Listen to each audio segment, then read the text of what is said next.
Oke, halo teman-teman. Hari ini aku mau membahas lagi tentang baterai, tapi lebih lengkapnya atau lebih spesifiknya ke baterai lithium ion. Kenapa aku membahas tentang baterai lithium ion ini? Karena kebetulan waktu itu di rumah itu kita punya PLTS dan bapak itu membeli baterai lithium gitu ya.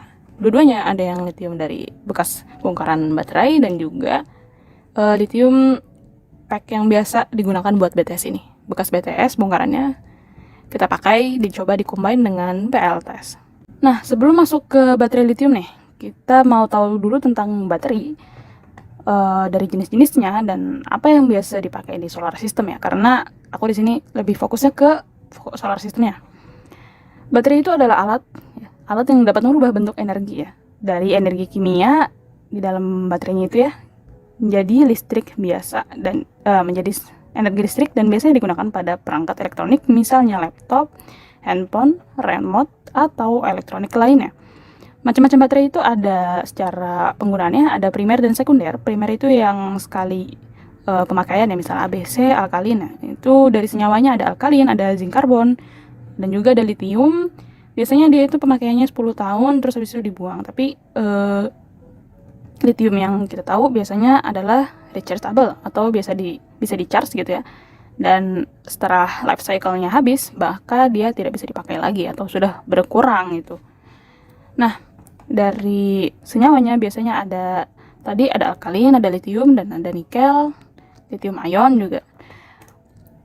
Kita masuk lagi ke lithiumnya, karena kan tadi tentang baterai lithium ya. Lithium itu apa sebetulnya? Lithium itu adalah alkali metal dengan nomor atomnya 3 dan massa atomnya sekian, 6941 ya. Kita nggak terlalu fokus ke kimianya dulu aja, nanti kita kupas lagi ya. Tapi lithium itu karena dia termasuk grup 1 alkali metal, dia ini mudah bereaksi dengan air. Biasa juga nih kalau ada video-videonya lithium yang dikasih air gitu, yang DIY ntar bisa lihat di YouTube. Dan penggunaan lithium ini biasanya sebagai baterai, nih baterai 18650 atau baterai lithium pack ya. Macam-macam baterai lithium itu secara lengkapnya bisa dibagi menjadi bentuk sel, bentuk case baterai pack, dan bentuk chemical, serta bentuk fungsional aplikasinya. Ini harus ada 4 opsi ya. Oke, kita masuk yang pertama. Berdasarkan bentuk selnya, baterai lithium itu ada silinder sel atau bentuk tabung. Nah, dinamakannya berdasarkan ukuran gitu, ada 18, 26 mili, 32 mili, bukan cantik ya, cantik kegedean itu. Ini yang silinder. Terus kelebihannya dari baterai silinder itu tadi, kelebihan tahan guncang dan juga kuat dalam suhu panas, tapi kekurangannya berat bobotnya. Lithium bobotnya agak berat ya kalau dirangkai gitu. Dan butuh spot welding tiap penyambungan, karena kalau dicoba dengan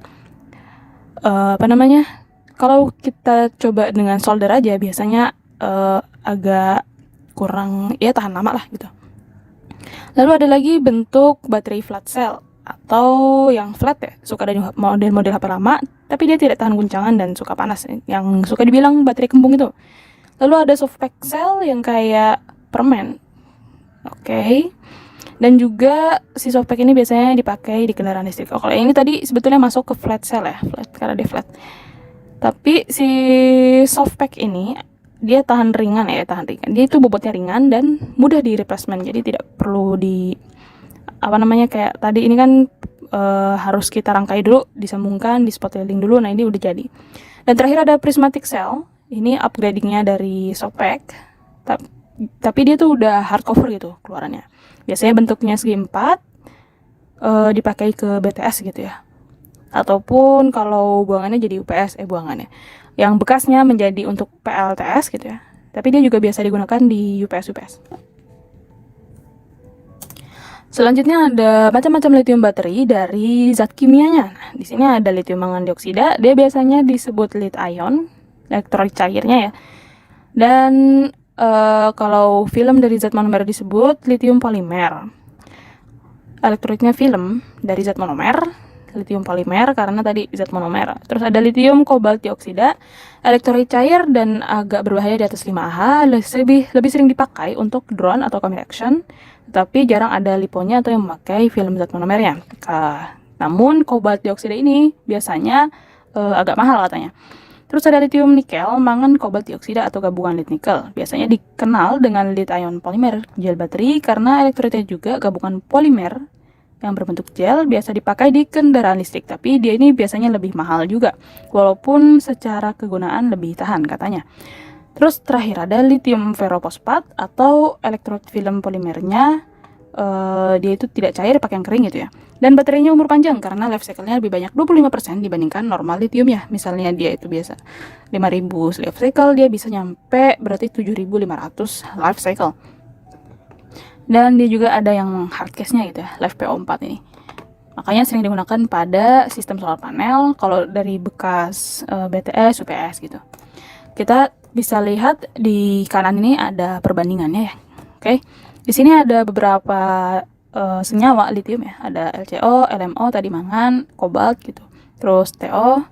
Nah, dia ini dilihat karakteristiknya dari power atau dayanya, energinya, dari cost. Ini cost berarti kan mahal ya, di ujung itu mahal. Lifespan makin ke bawah dia makin sedikit. Terus performancenya apakah dia bagus atau tidak, dan safety-nya kobalt ternyata dia paling kecil. Di sini yang paling safety itu ada LTO, dan juga secara cost paling kecil ada di NCA. Nah, ini bisa dicek juga ya, lithium kobalt mungkin bisa dicek di Dragonfly Energy. Nah, kita lihat selanjutnya adalah secara kegunaan. Baterai lithium itu digunakan di banyak elektronik ya, banyak sekali di sekitar kalian. Misalnya kalau ada elektrolit, misalnya ada e-bus gitu, atau e-car, e-bike. Nah, terus di Bluetooth biasanya pakai lithium juga. Laptop itu jelas untuk baterai yang besar itu dia pakai baterai laptop kan, makanya biasanya suka ada bongkaran baterai. Tadi baterai handphone, terus mainan-mainan, untuk senter, GPS, kamera, dan juga tablet PC biasanya dipakai juga di UPS, misalnya untuk Telkom, dan juga UPS Energy Storage System atau ISS ya, biasanya bisa dikombin dengan baterai lithium. Ada juga misalnya di sini, ini kalau nggak salah untuk flash kamera ya, dia memakai baterai lithium. Terus ini yang untuk laptop, dan ini untuk penyemprot mobil, dia memakai lithium juga. Dan ini adalah pen penunjuk penunjuk presentasi ya, biasa show pen gitu. Nah, dia juga memakai baterai lithium.